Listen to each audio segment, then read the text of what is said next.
and Day was coordinated. Okay, and he is some experience out there for the able to fix this overnight. That's not necessarily how any of this works. That's not what anybody's expecting with Jim Knowles on the defensive side of the ball either. But I think that this is a huge gain for Ohio State with the addition of Fry. Tony, how goes it? We got Tony Gerdeman here, Buckeye Scoop. Yes, thank you. And if you guys didn't address this, I would just like to say that Justin Fry, also the associate head coach for the Ohio State offense, not to be confused with Tony Alford being the assistant head coach for the Ohio State offense, or Larry Johnson being the associate head coach for the defense. I'm confusing myself, but these titles are fun. Well, when we look at offensive line play, as soon as Studwara was, and I know I butchered his last name, was let go, I'm thinking, what was the offensive line performance this year? We know that if you pick up any of your 2-bit magazines, or whether you think they are the gospel truth of college football, Ohio State's got a top 5 offensive line in the country. I don't know if they just slap those together and say Ohio State's always there, Alabama's always do. There you go. Oh, we've heard some good things about so-and-so, so we're going to bump them up. Iowa State's going to be really good this year, so we'll notch them up. I'm sure there's some of that done, but there's some legitimate research into it. And then just looking at the play on the field, Steve, the Michigan game was disappointing, of course. I think the microcosm of that was coming out of halftime and trying to say, we're going to punch you in the mouth. We're going to run the ball. You were physical in the first half. We're going to be physical in the second half. And it just didn't work, at least for a short span of time. It's not like they rushed the ball 20 times. Nor did the score dictate that they could really try to establish a running game, because they got behind and the defense couldn't stop anyone. But at the same time, that would be the one game that I would say, okay, there were some offensive line issues. And I know early in the year, the Oregon game, they still rang up 600-plus yards of total offense. But when I think of any of these units and the coach that's responsible for that particular unit, I think recruiting, development of them as players, and then whatever role they have in conjunction with the offensive coordinator in game planning for that particular unit for an opponent. And that's what the job entails. Yeah, it's kind of crazy. If the defense had been better and had a way to contain Oregon or a way to contain Michigan, and Ohio State outscores those teams, that's obviously the object of this game, is to score more points at the end of the day. Had they been able to do that, you just wonder if Greg Studrawa would still be the offensive line coach at Ohio State. But in those games where Ohio State needed to hit 50 points or 40 points to win those games and couldn't do it, their shortcomings on the offensive line were kind of, bore the brunt of the criticism, giving up the sacks at Michigan, inability to run the ball when you want to run the ball in both of those losses. And, again, I don't know, where to put the blame with all of this. If he was the guy who wanted them to play, quote, 4 offensive tackles, or was this something Kevin Wilson insisted on and Ryan Day, and he went along with it? Or was he the one pounding the table saying they were better with DeJuan Jones at tackle than with Matthew Jones at guard and Thayer Munford at tackle? I don't know. But one way or another, a change was made. They said Ohio State favored zone blocking schemes this past year for the most part, whereas Fry's specialty seems to be gap blocking. So take that all into account one way or the other, if that's going to be more effective in a way for Ohio State to establish the run when they want to run the football, and 2nd and 9 still be able to run it and get 6 or 7 yards. That's what you want to be able to do. So to my way of thinking, this brings in a guy that Day trusts, that they've worked together before, they're on the same page with what they want to do with their offense. And to my way of thinking, it's going to be a better showing, even though you're losing the two tackles, Munford and Petit Frere, off to the NFL. There's no reason why. Well, I guess Munford played guard this past year. There's no reason why the offensive line can't be as good or better next year with how it's going to be constituted. So I look for good things coming with Justin Fry as the offensive line coach. Anything else on offensive line play? All right. I'm just happy that we're not going to have 4 tackles, 1 center. I think that we're going to see, especially when you have guys like Donovan Jackson in the in the system right now. You got to be able to get that set up. I just think, we talk about how good was Ohio State's offensive line. They were semifinalists for the Joe Moore Award, which goes to the nation's top offensive line unit, but they were not a finalist. They played very well against teams that they should dominate, and they maybe got pushed around a little bit in some games that they should have, that were more talent equated, if you will. So I'll be interested to see how this goes because, Justin Fry is coming into a situation where Ohio State is going to have to not only replace a couple of bodies in Thayer Munford and Nick Petit Frere, but also just figure out what they have and who they are. It's nice having guys like Paris Johnson and Donovan Jackson, as I'd mentioned before, and, have a returning center in Luke Whippler, but there's a lot of projects in the offensive line room. So, there's just not a lot of guys that you're going to say, okay, well, we can just plug this guy in, this guy in. They're going to have to do a full accounting of everything that they've got there. And I think that we're going to have to see a lot about Justin Fry, the recruiter, right out of the gate for 23, because I think Ohio State really needs to kind of evaluate what they've got there.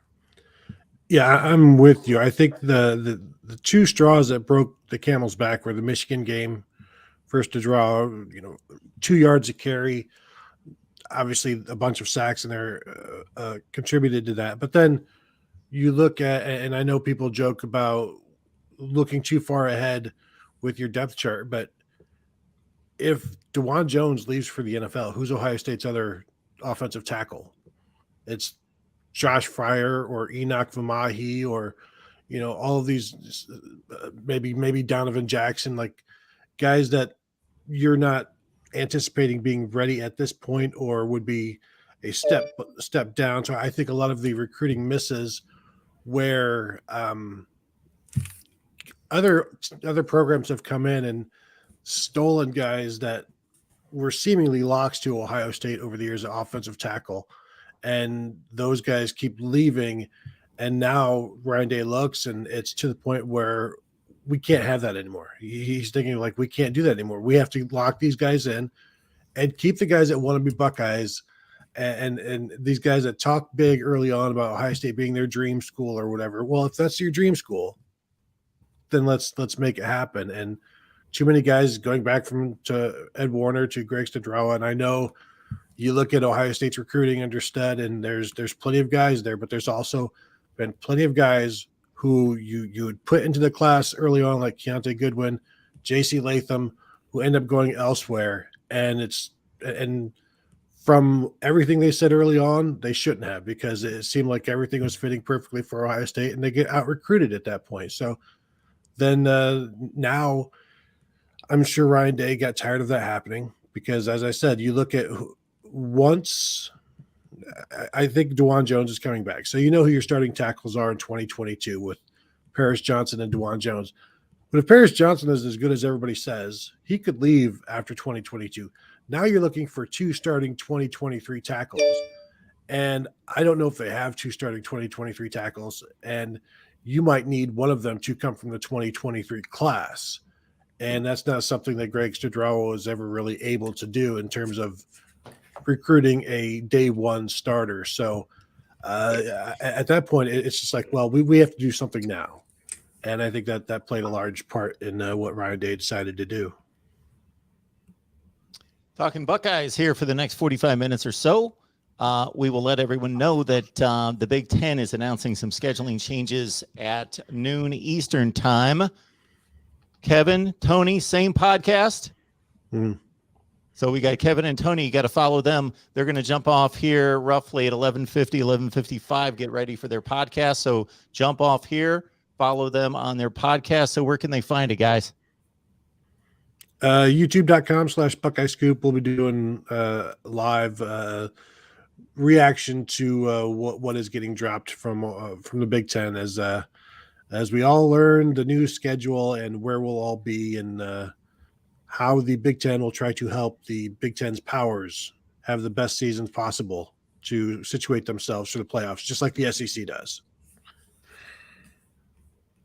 All right. So you got that, everyone. At noon Eastern time, Buckeye Scoop right here on YouTube. You get to see more Tony, more Kevin. Wow. If that's incentive enough, even if you don't care about scheduling. But of course, scheduling is a big deal. And we will see if the Big Ten is taking its cue from the SEC to set up its upper echelon. Kevin, Mr. Hero, is part of the troop now at Ohio State via California, defensive lineman who committed this past weekend. Yeah, he was down at the All-American Bowl. I desperately always want to call it the Army All-American, but Army is no longer a presenting sponsor. But huge get, because I remember when Hero Canoe when he first kind of came onto the scene, and he just kind of had this William Wallace fireballs out of his eyes type of thing, that he was just incredible. And the tape has been fantastic on him in terms of what he's been able to do. Had the opportunity to see him participate at the Ohio State camp. Didn't get to see him at the All-American game though. Was tested positive for COVID and was sequestered for the event. So congratulations, you make it to San Antonio. Enjoy your hotel room at this point. But a huge get, somebody that, Jim Knowles probably would not have had an opportunity to land at Oklahoma State. I think that's we're going to be saying that a lot, though, here with the newness of Jim Knowles. He's going to have weapons that he would not have had at his previous stops. And, Canoe certainly is an interior defensive lineman. Ohio State, anybody needs to just, stockpile on that position, because you have guys that are ends that you end up moving inside. And then there are the very few guys that are natural defensive tackles that are actually athletic enough to play at the highest levels. And Hero Canoe is one of those types of guys, still relatively new to the game of American football, because over where he's from, that would be soccer, which here in my household would be terrible. Death. But, I think as he gets to learn the game, I think that he has a very high ceiling. I think people shouldn't necessarily expect him to step in for the Notre Dame game, barring the Big Ten finding a way to change that on us, but I doubt it, not being a conference game. But, don't expect him to come in at the Notre Dame game and have just this game-changing type of performance. He's going to have to lose his black stripe. He's going to have to go through all of those steps. But I think that here certainly in 2 years, we'll be talking about him as a definite hit on the recruiting, out of the recruiting cycle. Yeah, I thought it was key because he's really the only true defensive tackle in the class for Ohio State right now.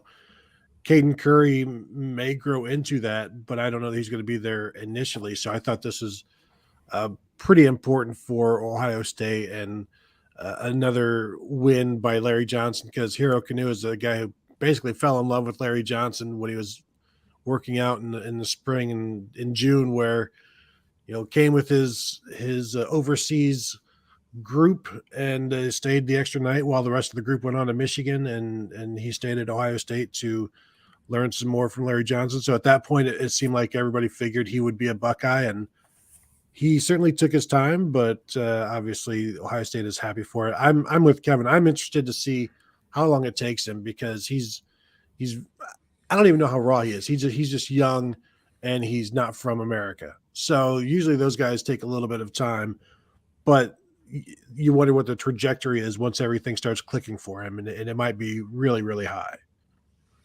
Yeah, 6'5", 293 pounds. So he comes ready-made. He doesn't need to add a whole lot of extra weight to that frame. Ranked number 104 overall nationally, and the number 15 interior defensive lineman in the country in the 24/7 composite. Number 10 overall player in California from Rancho Santa Margarita, California.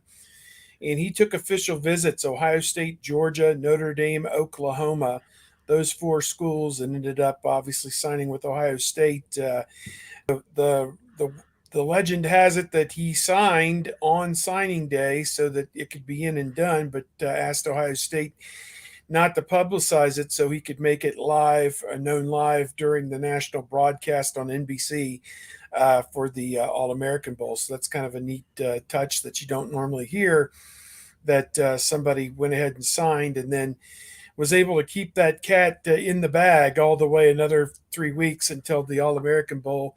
Alabama had also offered him. So this is a guy that had over 26 high major offers, and everybody wanted him, and comes at a position of great need for Ohio State. You lose Haskell Garrett this year, Antoine Jackson. Those 2 guys played a lot of football for the Buckeyes at defensive tackle. I was going through kind of a roster culling exercise here the other day to figure he's coming back and he's not. And when you look at it, not a lot of depth there at defensive tackle. So I think Canoe, kind of like Tyleik Williams this past year, will be given every opportunity to at least log a few snaps. I think, maybe 20, 30 snaps a game if he really comes in ready to go, in shape. And so we'll see how that process works out for him. But great get nonetheless.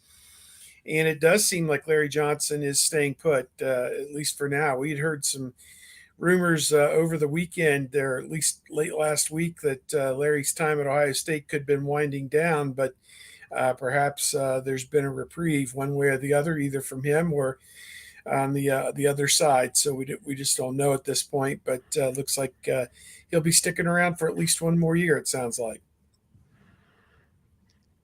I don't know if I'm misreading this comment by Mike Norris, but it brings to mind a number of comments that I fielded here on the channel and on Twitter this week. The Big Ten is a phony conference. I'm attempting to clean up the typos there. I'm guessing a phony conference and attempting to compete with the SEC, and that's Ohio State. No, he means more it's like a one-trick pony or whatever. One horse. Ohio State. All One they got. horse town, yeah. Okay. Even though the one pony wasn't the one that won the conference this year, so there you go. Okay, different conversation there. That's okay. Yeah, I get it. That makes sense. It has been to a certain extent, if you're talking elite, as opposed to the person who tweeted me this week and said Ohio State's 2014 national championship was lucky. I don't know how luck factors into it. You got a lot of big guys running into each other for 14, 15 games, and one of them proved to be much better than the rest of the guys and the rest of the teams. Yep, that's how I look at it. All right. I could chalk up a handful of Nick Saban's national championships as luck as well. If I had my notes in front of me, because I put together something years ago where he got one national championship because Gene Smith didn't say no to a bowl game, and they were able to play Notre Dame. Got another national championship because Colt McCoy got knocked out of a game, and they held on to beat whoever it was. Texas. Well, in terms of their quarterback, like I'm sorry, the backup, Garrett Gilbert, I believe. Another national championship by getting to play another team a second time, like LSU or whatever, and just he's been very fortunate. They've caught a lot of breaks. Get to play Ohio State when they're depleted by COVID and all of that, and then this week the breaks didn't go their way, and you lose Jamison Williams, you lose John Mechie, and you see what happens. Well, I'll say this about the whole SEC dominance is I think it's a balanced evaluation.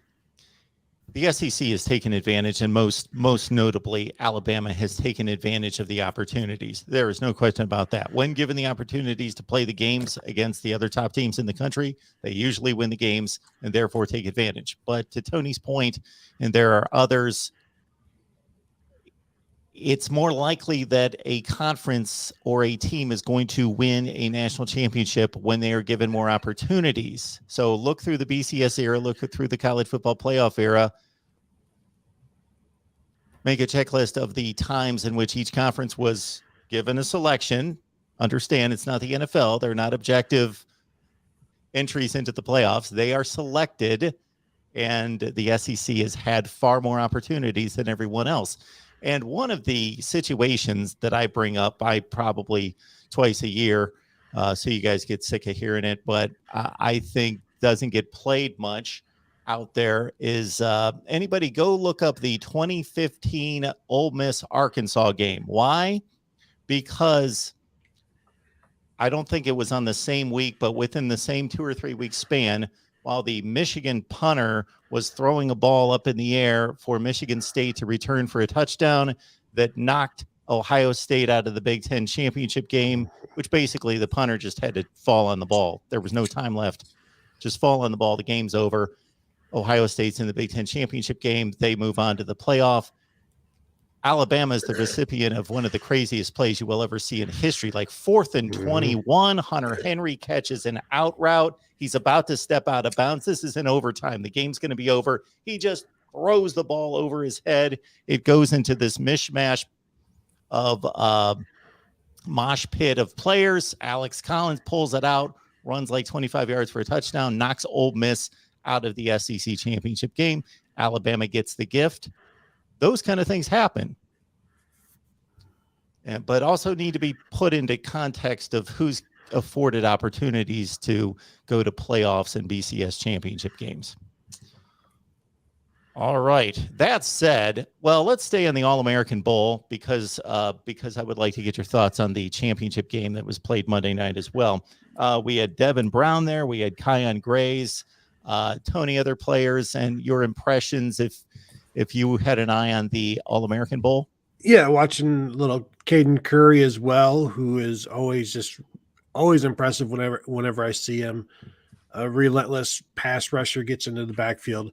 I like Devin Brown. I like his mobility and his ability to escape pressure because he had no time in that game.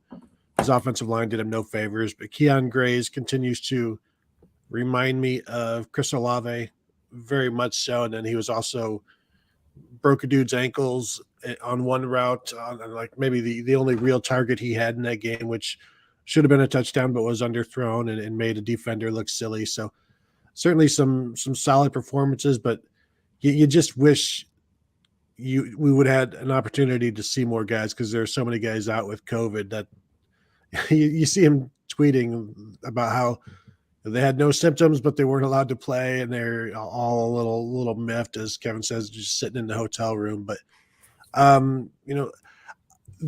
that game for me, it's always like it's kind of diminished a little bit for me over the years. It used to be something I really looked forward to. And then you see, because, we've seen so many guys, Ted Ginn, Terrell Pryor, Chris Wells, but then you also see other guys like Ezekiel Elliott, who they played safety because they didn't think he was good. Basically, he wasn't good enough to be the running back there.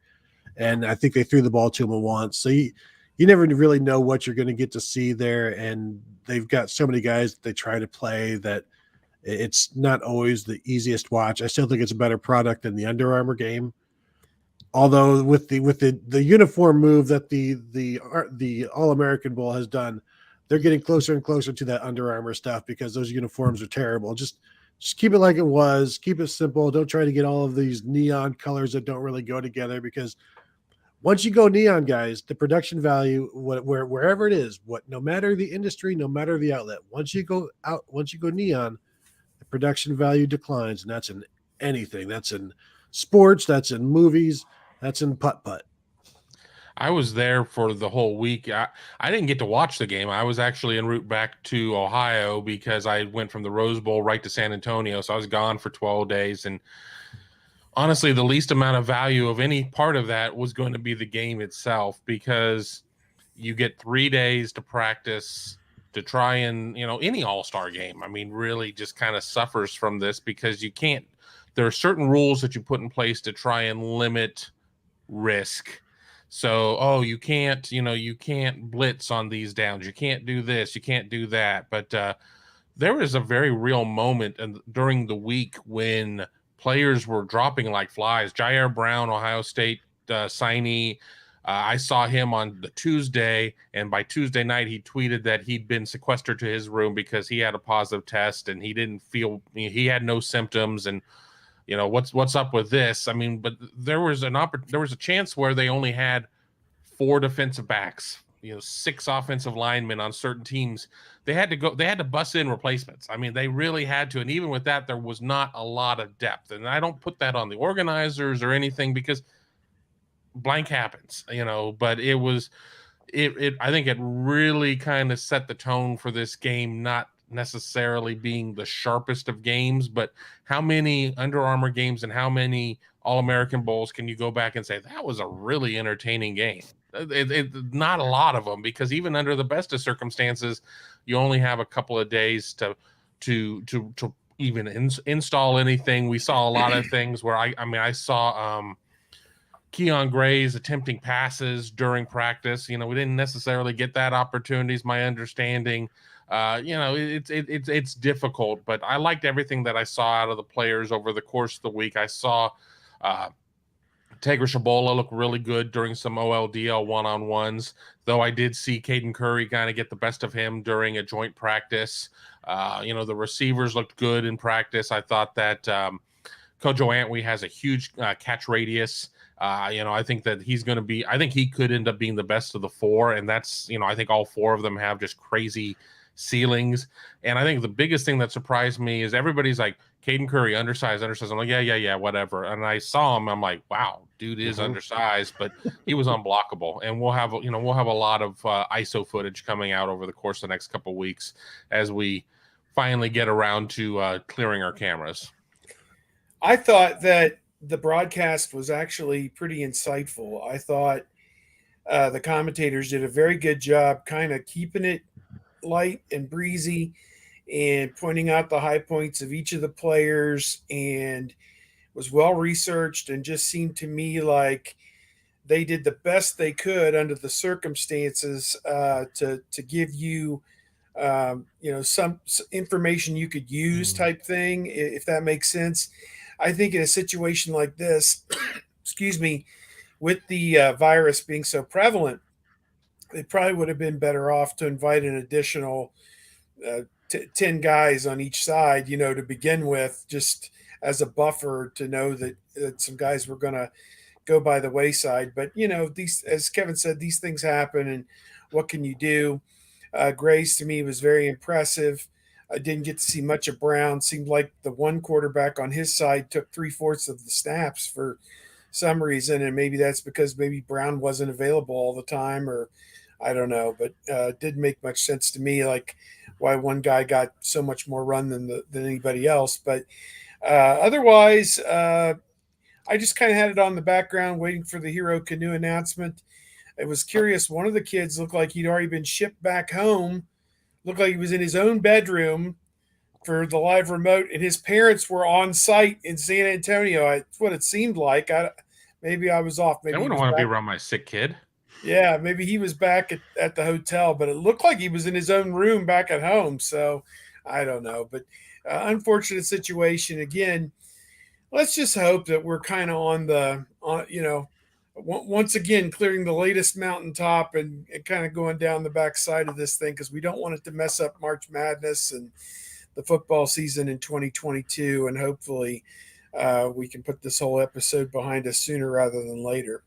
I know things were getting really bad when they flew 4 guys in from Bishop Sycamore.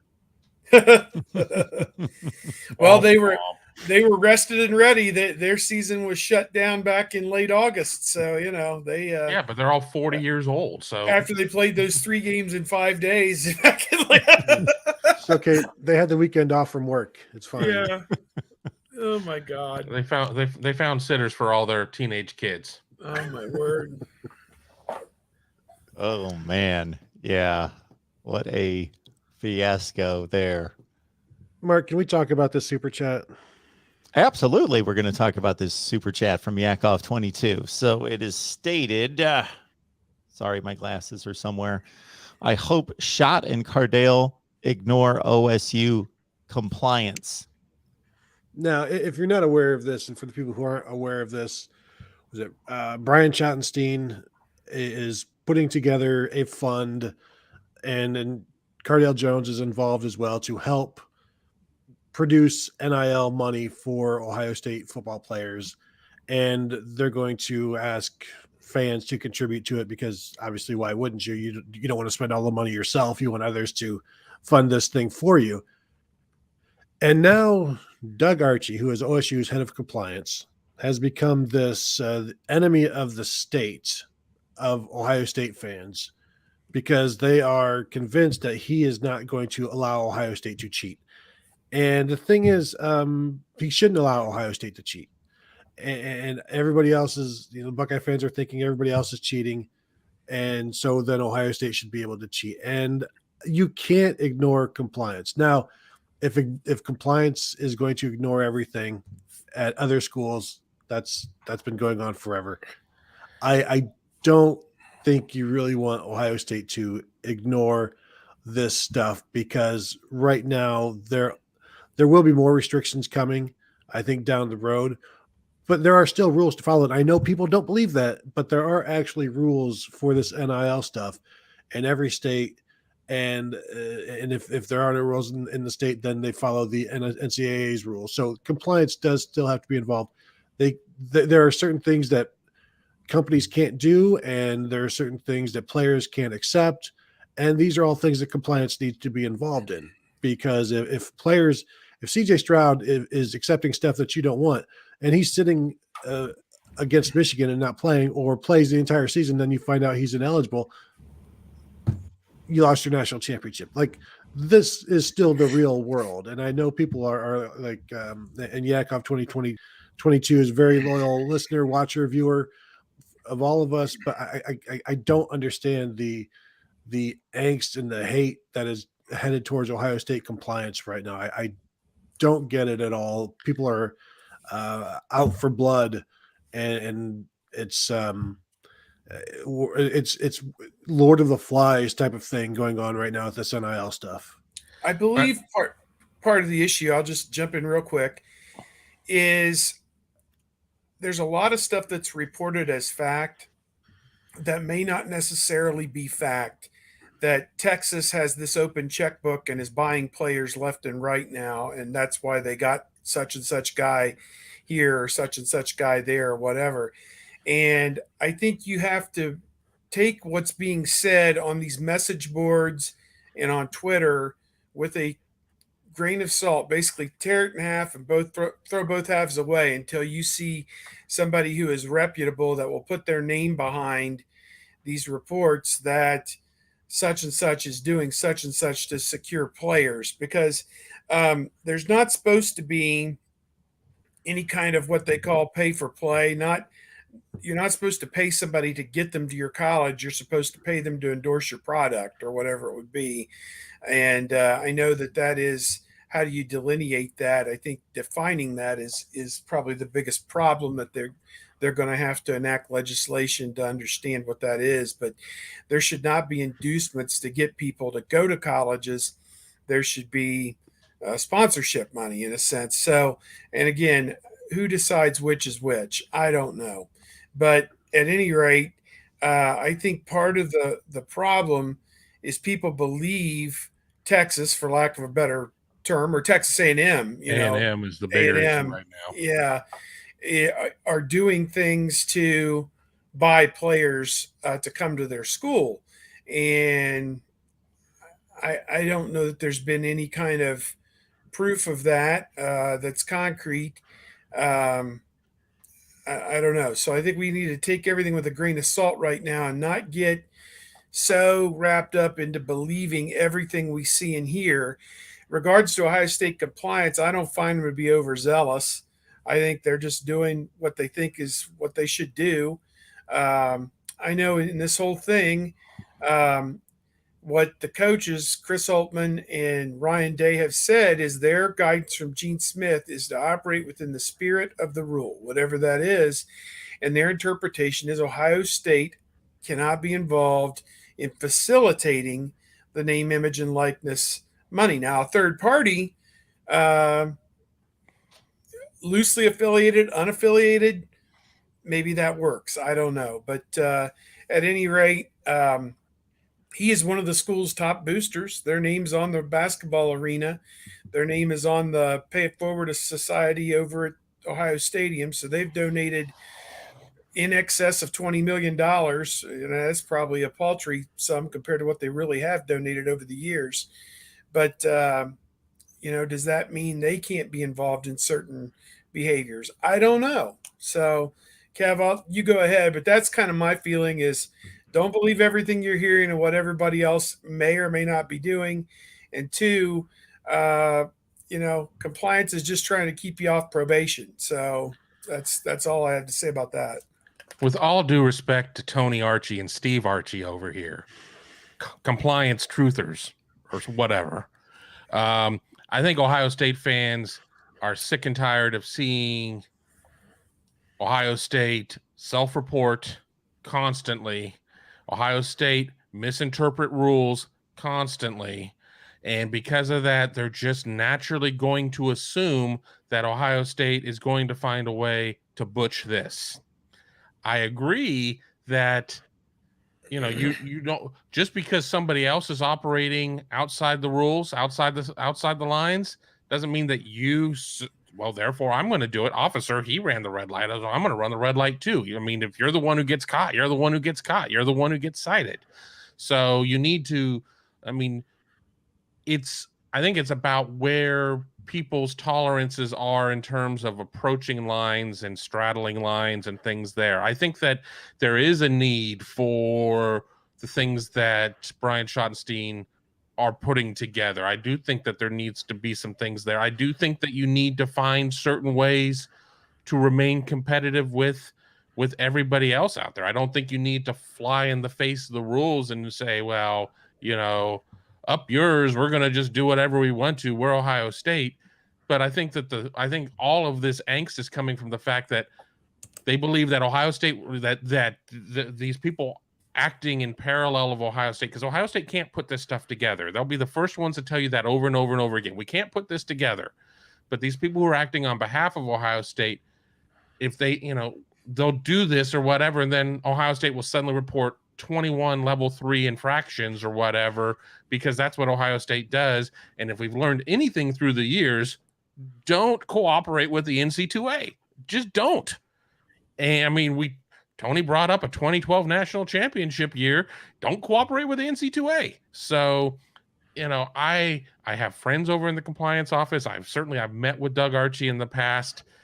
I think that in some points they may be a little overzealous in some of their reach of the things that they do, but historically speaking, Ohio State fans aren't going to have great fond memories of what compliance has done. But then again, when I got busted for a couple of speeding tickets in a 6-month period, I wasn't a huge fan of seeing any cops on the side of the road sitting there with their radar detectors on. So, it was what it was.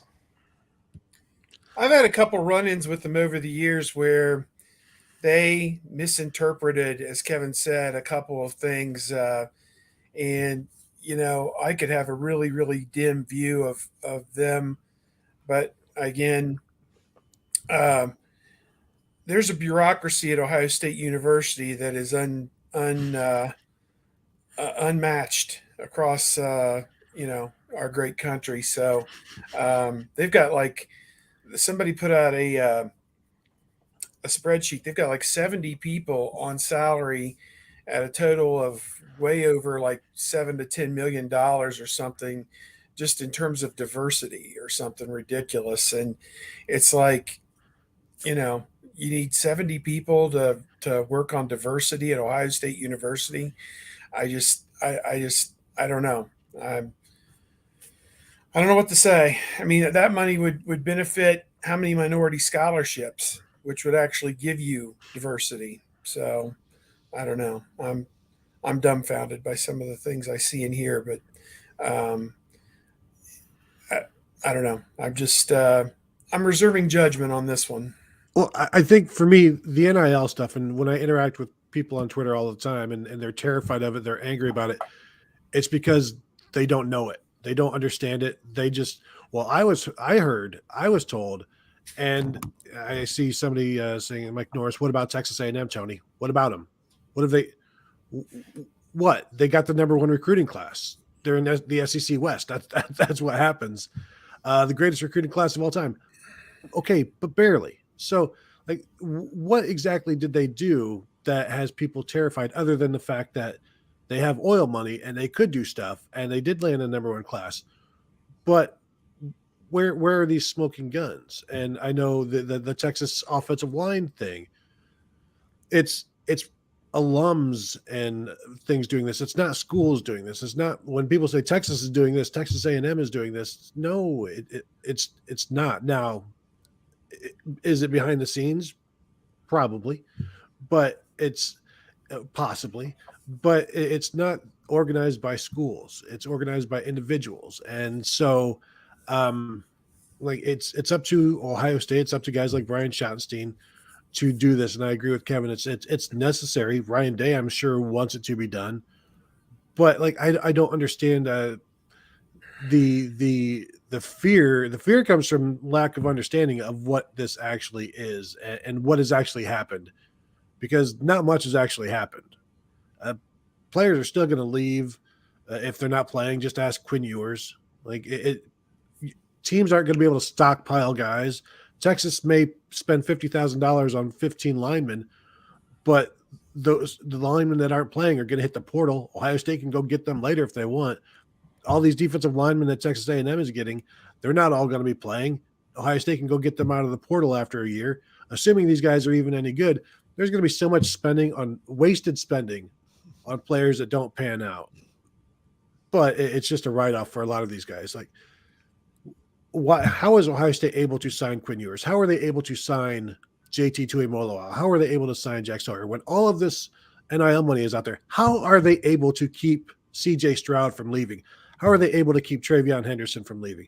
How are they able to keep Chris Olave? How are they able to keep Jackson Smith and Jigba from leaving right now? All of this NIL money. Where's Texas A&M? Why don't they come get these guys? Why? Answer that. Good point. Good, very good point.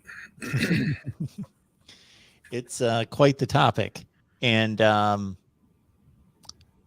so one clarification here, Tony.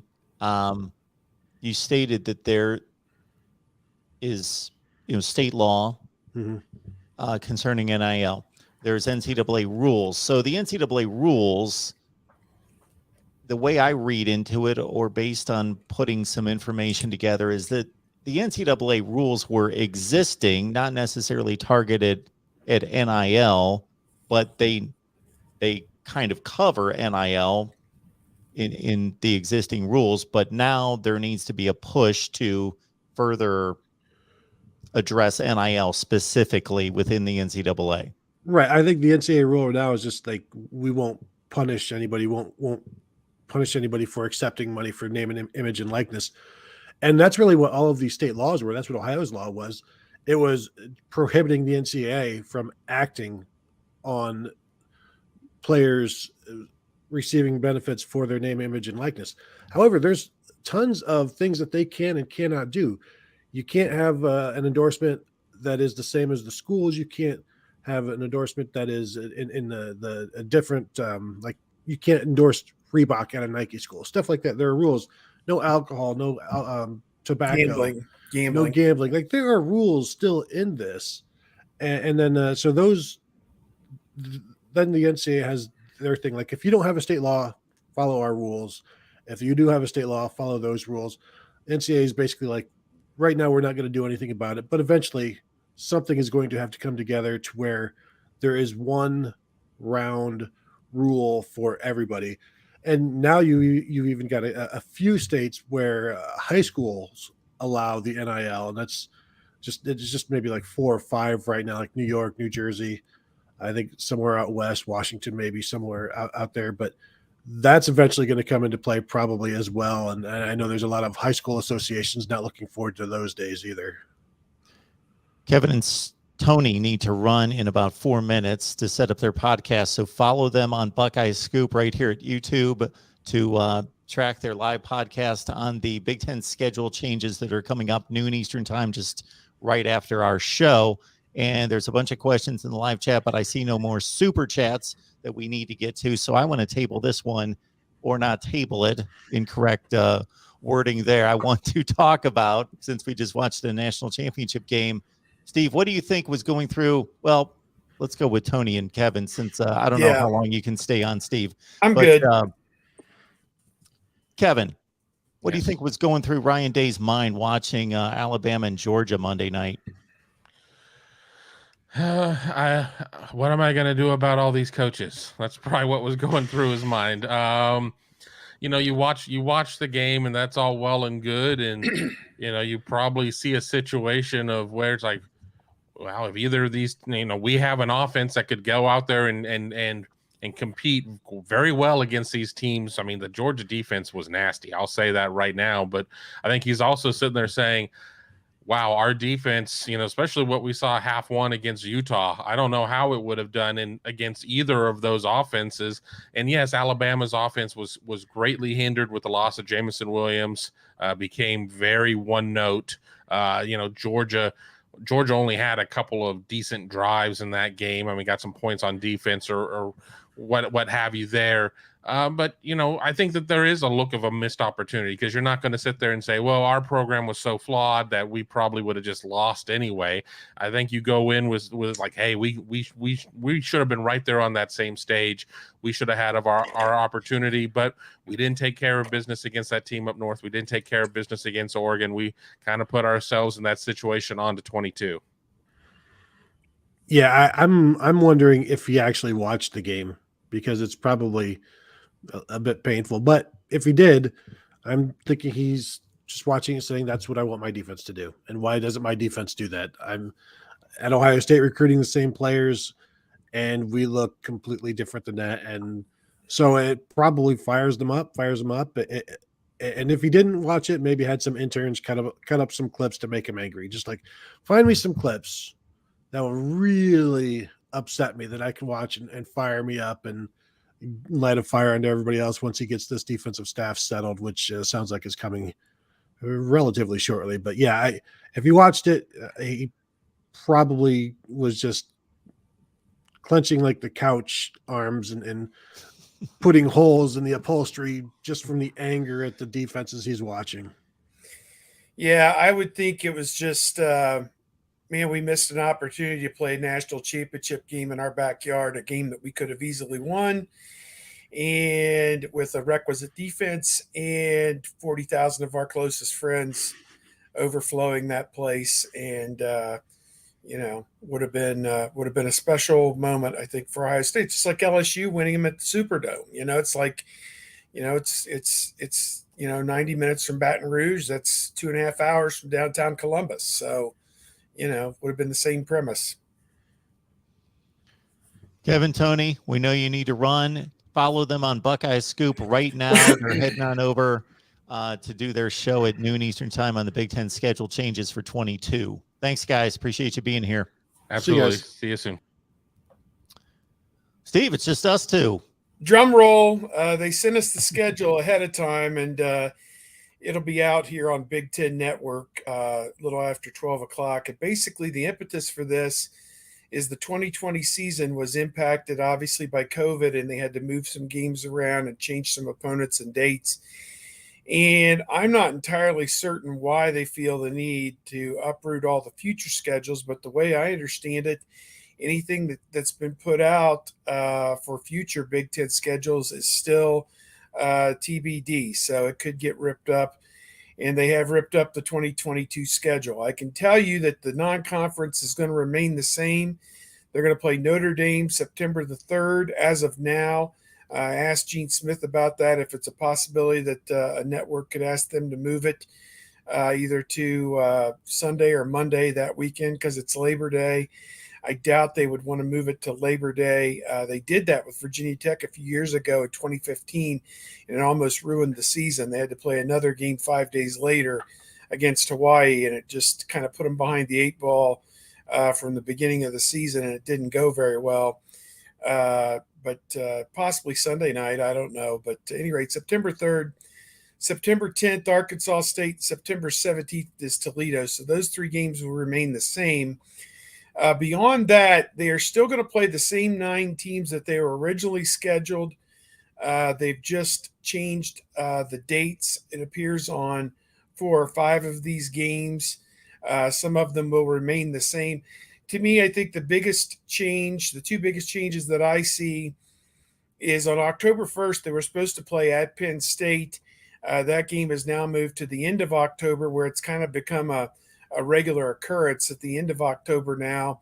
The game at Penn State, which again will be a weekend when Fox has got the World Series, if there is baseball, so it'll be up to ABC or ESPN to make that a whiteout. It was a whiteout. It was a whiteout. It was a whiteout, and they got their asses smoked like they usually do when Ohio State comes to town. But that's my one funny joke on their little music that they play there with their nice little whiteout that they have. But October 29th, and it gives maybe a little bit better spacing. They were supposed to be they flipped the off weekend. The off weekend was supposed to be October 22nd, the week before.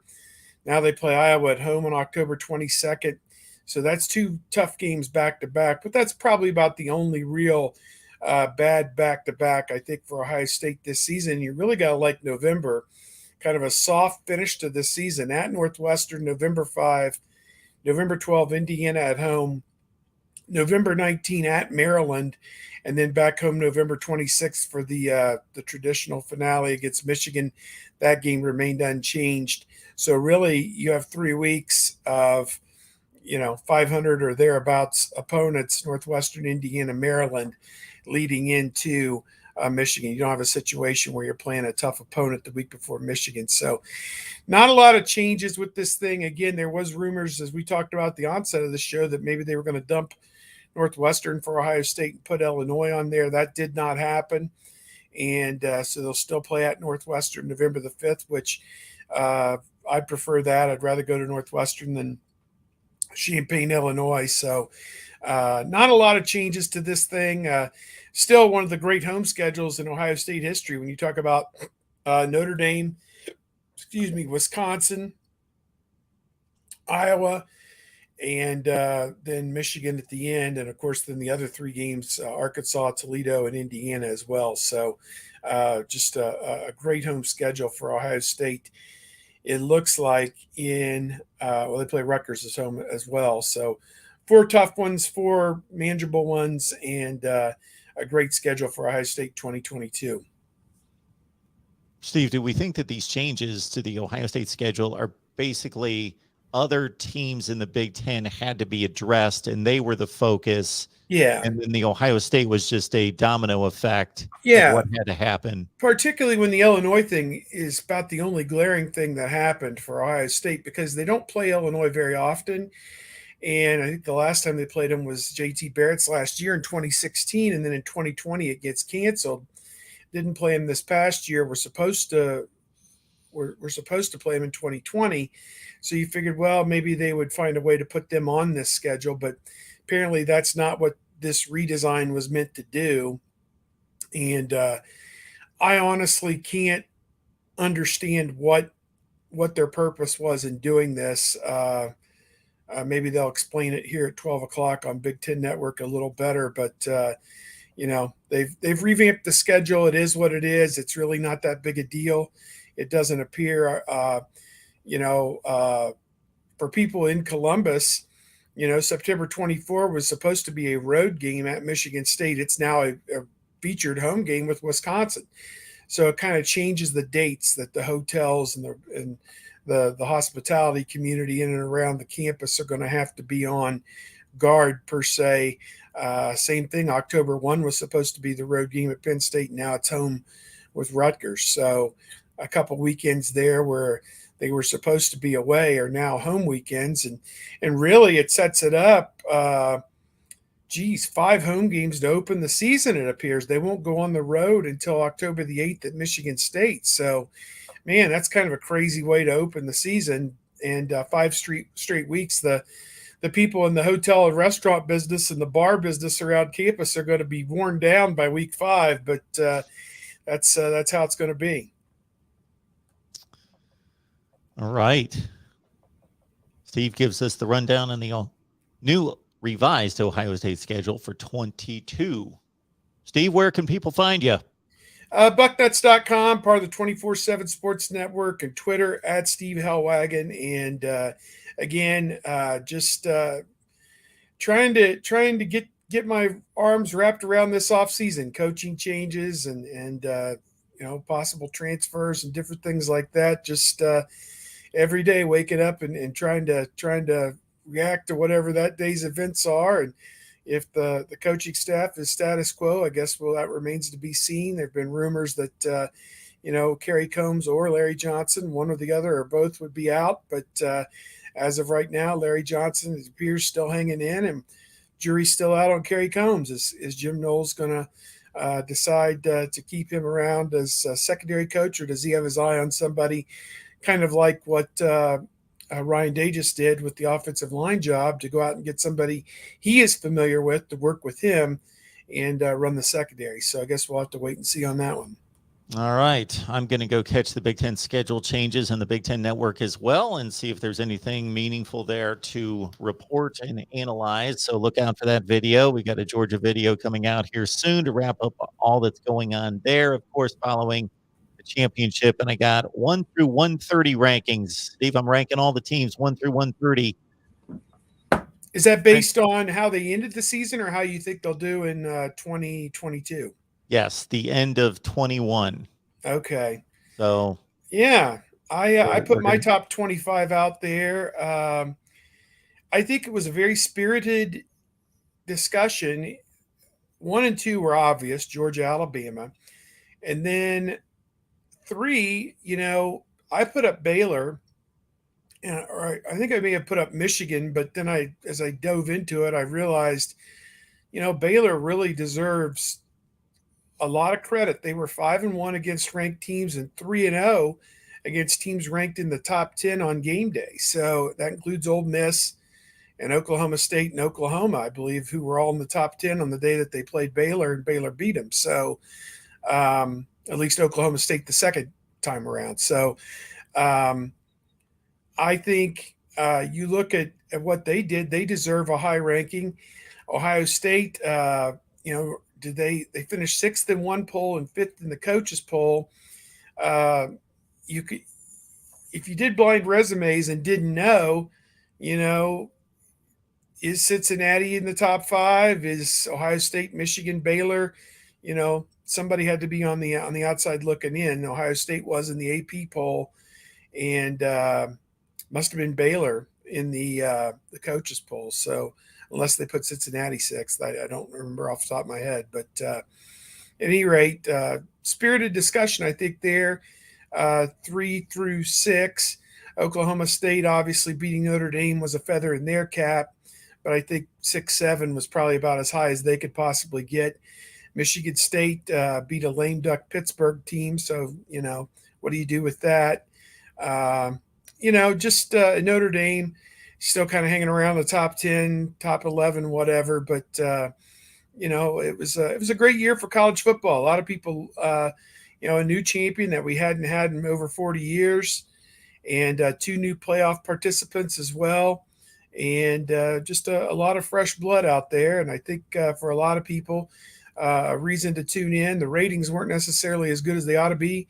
They're having a problem trying to get this playoff situated as each conference commissioner digs in on what his constituents want and don't want. And there's a lot of exasperation that they can't come together on this plan. And for the life of me, I don't understand why common sense hasn't prevailed and just said, let's just get an 8-team playoff that everybody can agree on. It seems like SEC doesn't want automatic qualifiers for all the conferences, because there could be a team, ranked 12th that wins a conference championship game that wouldn't deserve to be in the 8-team playoff, I guess, as opposed to a number 7 or number 8 ranked Ole Miss or LSU who would get aced out in that scenario. But at any rate, a lot of arguing and bickering going back and forth about what's best for college football. And I think people have lost sight of that. And, again, this sport has no leadership, no discernible leadership, nobody who can take the bull by the horns and do things for the common good of everybody. And we've talked about it on the show last week quite a bit, I know, but that was very telling, that if we said it at the Rose Bowl in the media room, if everybody wanted it, it'd be done by now. Some people don't want it, so it's not done. So, yeah, take the bull by the horns. Yeah, somebody needs to take some leadership and get this done, because 90% of the people want it, and 90% of the leadership want it in some fashion. So figure out what works for everyone. yeah. I'm going to run to the TV and check out these Big Ten schedule changes. All right. Lord, Steve, appreciate you being here. As Yeah, always. take care. Thanks, Steve. We've got a Yep. Michigan show coming up 5 p.m. Eastern time, everyone. See you then.